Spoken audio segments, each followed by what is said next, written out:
Start? Yes, so we're really glad to have you here. So we will do our intro, the usual intro that we have every time. Welcome to Sermon Brainwave with me, Karoline Lewis. That's if I started out, and then me, Matt Skinner, and me, Rolf Jacobson. And then you say, and us.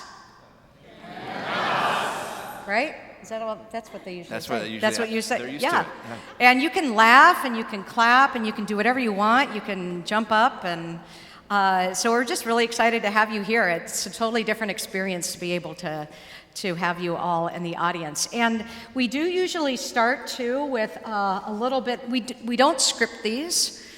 We want to make sure that they are as much like an actual text study as possible. And I'm sure not all of you come scripted with you may have some ideas when you go to text study, but you don't script it out. We don't script it out. But we do talk a little bit prior to recording about some directions that we might be going, some ideas. Evidently, Dr. Skinner here wants to talk about death. So I do. We're talking about death, and then we just follow along, and we would listen to each other, and we ask questions, and so we'll start with that, with sort of our plan for our time together, and then we'll get started. And Rolf wants to talk about Psalm 24. I'm guessing. I want to talk about Isaiah 25. All right. And this is our little timer. So we usually go about 20-25 minutes, depends on how long Rolf talks. And so that's how we do it. And what time is it? At 10:18. Anybody have any questions about our process? Anybody wonder what we do? What? We'll do that at the end. Okay, Ben, we're going to get started. All right. We'll do questions at the end. So, but before we get started, Matt wants to talk about death. You want to talk about Isaiah. Anything else that we want to, do we want to say a little bit about the day? Feast days, we usually say a little bit about what that means. Do we want to talk a little bit about All Saints? And we also usually like in our round table, so I'm like, yeah. But I'm always in the middle. Not of the round table. Not in the round table, No. but yeah, okay, yeah. Anyway. Rolf, we want to say a little bit about All Saints maybe too? Sure. Okay, and who, maybe start with that? Start Sure. with that, gentlemen? Yeah. And then we want to start with the gospel reading, or do we want to look at all four kind of at the same time, do you think? They're all about death. I'm just saying. Yeah, okay. Okay, well, we'll see Psalm where it goes. 24 is not. Well, I wasn't talking about the psalm. Yeah. all right, always so we'll forget just about get that. started. And who wants to read the text today? It's Matt's turn. All It's right. Matt's turn. I don't know how we determine the turn thing, but... Gunn usually keeps track for us. Okay. Yeah. All right, are you all ready? Ready to go? Okay, here we go.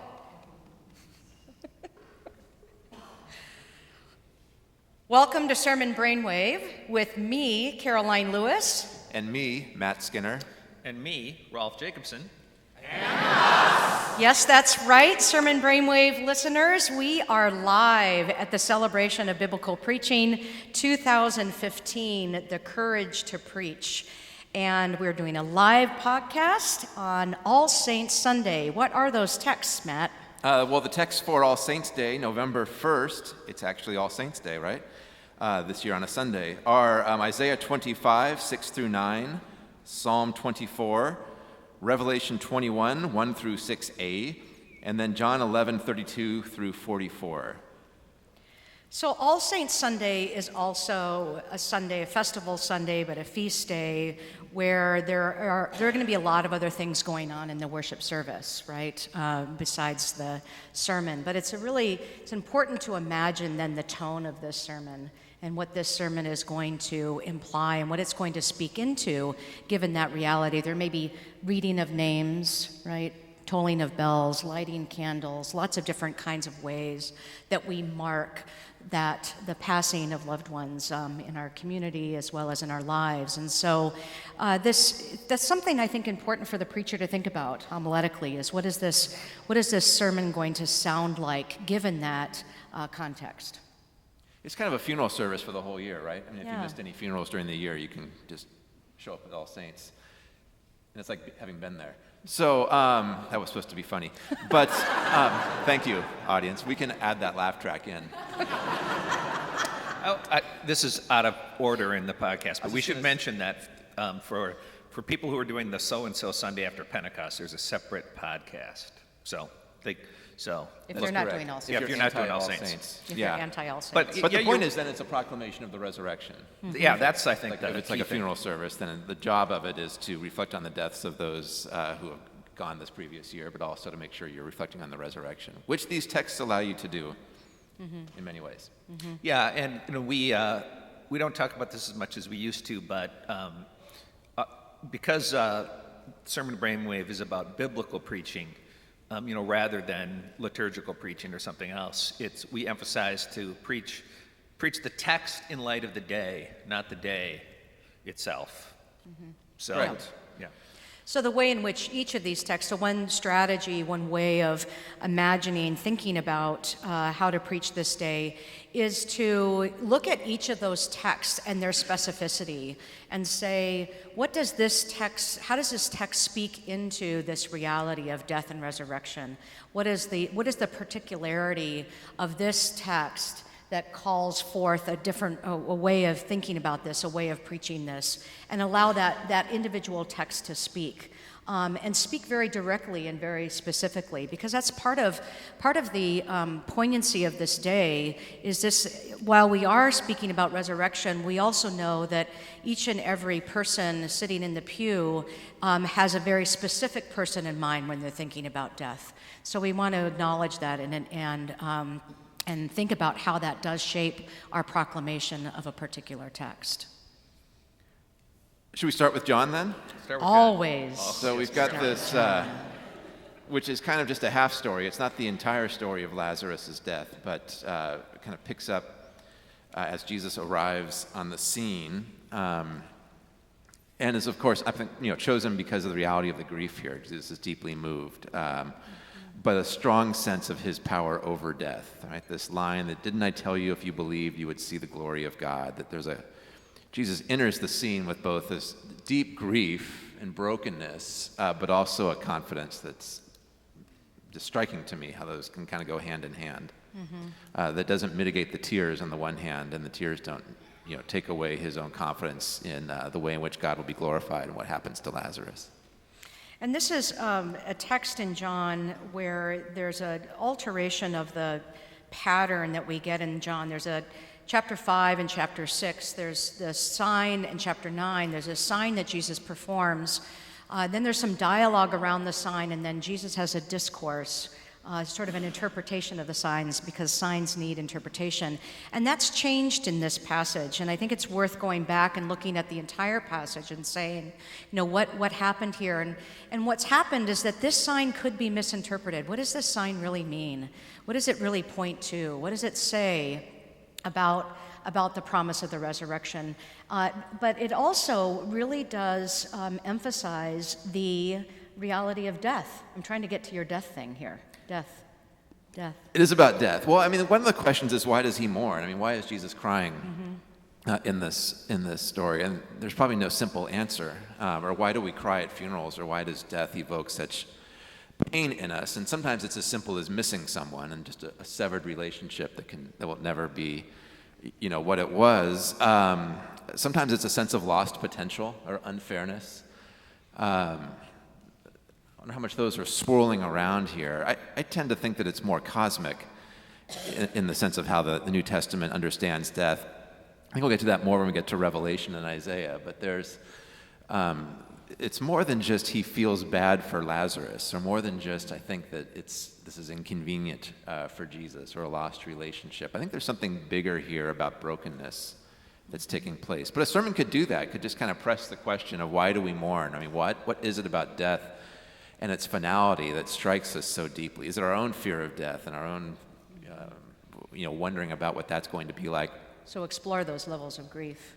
I think so. You can do some interesting pastoral care in that moment, but also just explore questions of why are there some deaths that when we read about them in the paper or on television, it's very easy to kind of shrug and go, well, that happens, and others that stop us in our tracks. And Yeah, I think that's a very helpful question. I think in this passage there's something about who God is twice. I mean, one is the note about love, that Jesus weeps and the crowds say, the Jews say, see how he loved him. And that, I mean, there's something about the love that makes some deaths hard. That when we love somebody, their death is hard. And that Jesus loved Lazarus. And so that, I mean, there's something about God in Jesus there. And there's also something about the incarnation, I think, so that Jesus is not, one of the most easy okay, I know nothing about films because I don't see films, but I watched Jesus of Nazareth when I was a kid on TV. And do you remember that Jesus, the one thing everybody always says about that one is Jesus never blinks in the whole film, right? You guys know that? That the Jesus is so manic, that's not right, docetic. The Jesus of that 1970s film is so docetic that he is inhuman to the point of never blinking. He has dreamy blue eyes, too, if I remember correctly. Dreamy blue eyes. He does. Yeah. I thought Jesus did. Yeah, sort of like Frodo, the Elijah Wood. But this is not a docetic God. This is someone this is a God who's so becomes so incarnate in the flesh that death separates him from Lazarus, even though he has the power to overcome it to the point that he weeps and he loves. Yeah, I think that's an important point because that you have this simultaneous emphasis on the ability of Jesus to bring Lazarus back from the dead, but also the extraordinary impact of what it means to experience death, not only for yourself, but also for those you've loved. And that emphasis here of the smells. One way to think about the way in which to preach a passage like this is to preach that smell. Preach, what does death smell like? And as the King James says, he's really going to stinketh. And because he's What? Stinketh. That's what the King James says. He's really going to stinketh. But preach that smell. Preach what does death smell like? He's been dead. Really? Yeah, really, Okay. really.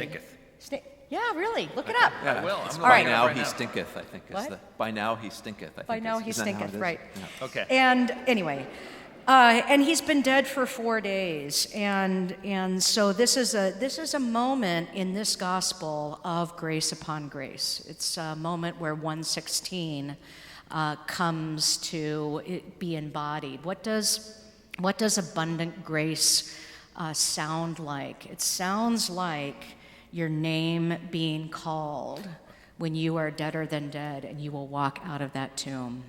And so part of what you want to be able to create, I think, in this sermon is that experience of grace in the midst of profound, unmitigated, definite death. Lazarus is deader than dead. And yet he hears his name called. He is a sheep. I know my sheep by name. They hear my voice. They will come in and go out and have pasture and have abundant life. He is a disciple.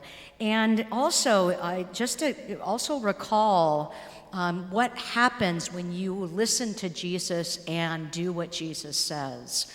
The man in chapter 5, Jesus says, go and pick up your mat, and he does, and he walks. The blind man, he says, go and wash in the pool of Siloam. He does, and he sees. He says to Lazarus, come out, and he does. And by the way, his mother said, if you do whatever he tells you, back in chapter 2, she was right. Do whatever he tells you, and this is what happens. Abundant life is the result. Can I say one more thing about John before we move on to... Oh, do we have to? Yeah, we do. Okay, all right. And that is, one of the things I've learned from you, Karoline, over the years is the narrative thread, come and see. Yes. That's in yeah. John 1, the first thing Jesus says is, they say, where are you staying? And by the way, Karoline, in case you didn't know, that's abide. Where are you abiding? And It's abide. and then Meno. Jesus says, come and see. So then here in 11, Jesus says to them, right? Jesus says, "Where have you laid him?" It would be better if it's, "Where is he abiding?" But it doesn't say that. It doesn't. And they say to him, "Come and see." Yeah. So what's up with that? I mean, that's sort of a great thing. They are now being the sort of evangelist that says, "Come and see." Right, and we did have that too with the Samaritan woman at the well. That's another great sort of thread throughout this. I mean, that would be another wonderful sermon focus, is come and see. And Jesus says, "Come and see," and they came and saw where he was abiding. They abided with him. The Samaritan woman goes to her town after having Jesus revealed to him, "I am," the God, and she goes to her town and says, "Come and see." And they went and they abided, and now they're asking Jesus to come and see. And I think that there is something that is calling attention to the profound mutuality of relationship here. That the relationship into which Jesus invites us is this reciprocity. You don't have a relationship with yourself. This profound relationship, this is also foreshadowing some of the things he's going to say in the farewell discourse when he himself is going to leave. But I am in you and you are in me, and so I think that's part of that could be one possibility. It's emphasizing that the reciprocity and the mutuality in relationship, and that oneness and that unity that's present. Lots of other ideas too, but And it's also, anyway. that's, the preacher has a simple job, which is infinitely complex, but the simple job is to say in your preaching, "Come and see. Come and see the risen Lord." Yeah. So let's go to Isaiah 25. So the commentary on the website is particularly good, I thought, on this text. Theist. Yeah. How do you say her name? I don't want to mispronounce it in front of people. Thea Portier-Young. But is it Anathea? Anathea? Anathea. Anathea. Yeah. So it's really good. I would commend You it can to... call her Thea. I don't know her, and you do, right? She's awesome. I know that. I've read her stuff. So I would commend it to I people... love when you name drop for me, like in front of crowds. That Yeah. helps. I think this is a good example of how to do exegesis. Just to read it and to kind of watch how her mind works through this text. What she does is she really works deep into the word swallow, the verb swallow up death, and also tries to exegete to the best of her ability, which is quite high, the sheet and the shroud. So you've got this verse. I got to open my Bible here again, but you get this. On that day, he will destroy on this mountain the shroud that is cast over all people, the sheet is spread over all the nations. He will swallow up death forever. And she shows the places where it's the earth, death, that swallows people in the Old Testament. And then she finds a great rhetorical ploy of understanding what 2nd Isaiah is up to. Yeah, I think a sermon can just swim in that imagery for a long time. Yeah. This whole notion of how death swallows things up, and then what does it mean for God to swallow up death? There's a Canaanite demon, right? Mot, who was this demon from the underworld that was the god of death for the Canaanites, that was imaged as having jaws that would reach from the earth up to the sky and just kind of move and just take in everything like a big old whale. Yeah, I mean... And then the idea of God swallowing death, which itself swallows things up, is this kind of right, superior thing. The Hebrew is Bala Hamavet, or right, he will swallow up, or has swallowed up even, the moat, the death. And I think, Mot was a Canaanite god. I think probably the word demons, anachronistic? I can't, apparently I'm having problems with words that start with Anna or Anna today. But it You know what could the Greek word for resurrection? let me think. right. Anastasia? Yeah, close. All right. What is You're it? on a roll. Well, anastasis, yeah. Oh, close. I was close. Anastasia, yeah, that works. So, but certainly 2nd Isaiah's audience, if it's set in Babylon, would have been in the midst of polytheistic faiths that they wouldn't have had the god Mot, because this is now over further away in the ancient Near East. But clearly that's in the background of Second Isaiah's. Second Isaiah, right, one of the themes is, I am the Lord and there is no other, in this text. That Second Isaiah is the clearest monotheistic voice in the Old Testament, I think. And that there is just a really powerful counter testimony to the culture going on in that passage. I think another thing that if you've been listening to Sermon Brainwave, I've been suggesting a lot more lately, and I'll just say it again, is if you do not preach on this text, rather than just read it and just read it as a lesson, think about how you might use it liturgically. These are really powerful words with a powerful image, and the way in which you can change the person. And, for example, in verse 8, God will swallow up death forever. Then the Lord God will wipe away the tears from your faces. And so that you change it from that third person to second person. And the way in which you might use this as a close to your sermon, or as a benediction, or maybe even in your service where you're doing remembrance, maybe that's the place where you use the Isaiah passage and let it do what it's trying to do. So that could be another way to preach it in the service rather than a formal sermon per se. Rolf, the psalm? Psalm 24. What would you like to say about it? On the website, our colleague Mark Thronfeit didn't manage to find a chiasm within Psalm 24, so he found Psalm 24 within a chiasm of psalms that are arranged chiastically. Anybody here have Mark Thronfeit? If you know our colleague there's a Mark few of you out there. Mark really likes chiasms. Yeah. And I think he does point out helpfully in the commentary that there's two entrances going on in Psalm 24. There's the entrance of us into God's presence, and who can do that? And then the entrance of God into our presence, and those two things come together liturgically here. And the big surprise in this text is that none of the requirements for entering God's presence are ritualistic. If you look at Leviticus or things, what you'd expect is, you've got to take off your shoes, put on some clean sandals, wash your hands, but they're all moral, which is, those who have clean hearts, those who do not lift up their souls to what is false, who do not swear deceitfully. And then the coming of God into our world to be the Lord of all creation. And if there's ever a Sunday to preach something that would make you happy, Matt, which is just the radical sovereignty of God, it's All Saints. It would make me happy. Yeah. That whole notion of vindication, right, of a God who gives vindication, who gives righteousness. So, Revelation 21 then? I think I've said this before, that this is one of those texts that if it's not true, then I want out. In terms of verse 4, this image that's borrowed from Isaiah of God wiping every tear from their eyes. Death will be no more. Mourning and crying and pain will be no more. For the first things have passed away.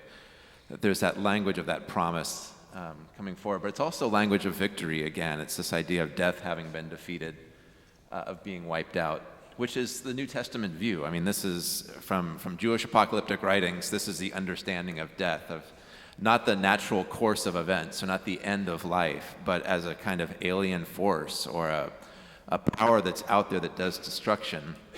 And you see some of that even in the Isaiah passage with the idea of death or Mot being a force and some kind of an evil being from the underworld. In Revelation, or whether it's Paul in 1 Corinthians 15, speaking about death as an enemy that has to be destroyed, is deeply influenced by Jewish apocalyptic. Now, there's a lot about Jewish apocalyptic I don't want to recover for the church of the 21st century, but this is one thing, because this idea of some deaths being more grievous than others, or some kinds of collateral damage that we can just kind of dismiss and move on, and deaths that hit more deeply. If we start viewing death, I think, as an enemy, and as something that's alien to or contrary to God's intentions, it makes it a lot harder for me to dismiss certain deaths as explainable or understandable or not as unfair as others. You know what I mean? So I don't know how we capture that imagination, how we help people to think about, and I know there's times where death is blessed and there's good death, and sometimes grandma's just got to go. I mean, I know all that happens, and there are ways I would prefer to die rather than others, but to help, you know, You're I mean, sort of digging yourself a hole. I'll tell you about people I know who have died, and it was a good thing. Not because I didn't like them, but because they were suffering. Right, exactly. But where was I? I mean, just to name that there's something about death that should strike us, I think, as fundamentally alien and fundamentally contrary to God's purposes. And the solution to that, according to the New Testament, is death has to be defeated. I mean, death won't go quietly, to paraphrase Paul. Yeah, and I think the other thing that's important in that sort of in that construct is this is the only other place in the New Testament outside of John 1:14 that the word that the root skenao. What? I was going to say that. Darn it. Yeah. Skene or skenao is used, which is to dwell or to tent or to tabernacle. It's used in Acts too. It is? Yeah, Are you sure? quoting Amos. Yeah, sorry. Well, quoting Amos. Well, Yeah. what I was going to say Sorry. was, Sorry. Are you sure? Sorry, John. Are Yeah. you? but here's the point, Actually, it's right? the The noun. point isn't The how noun many is times used it there. occurs. It's the point is that a the noun. same thing that John 1 says, that God has tented, tabernacle among us. Yeah. When it says here, he will dwell with them. See, the home of God is among mortals. He will Dwell with take it them. away, Karoline. Yeah, and that, yes, and actually the NRSV says, see, the home of God is among mortals. It's not home, it's skene, again, the dwelling of God is among mortals, and that God then will dwell with them. And so you have that repeat of that term. And to think about what that means, what kind of impact that has, that part of what we're getting in terms of the promise of death being erased is this presence of God or this dwelling of God or being with God in a different kind of way, and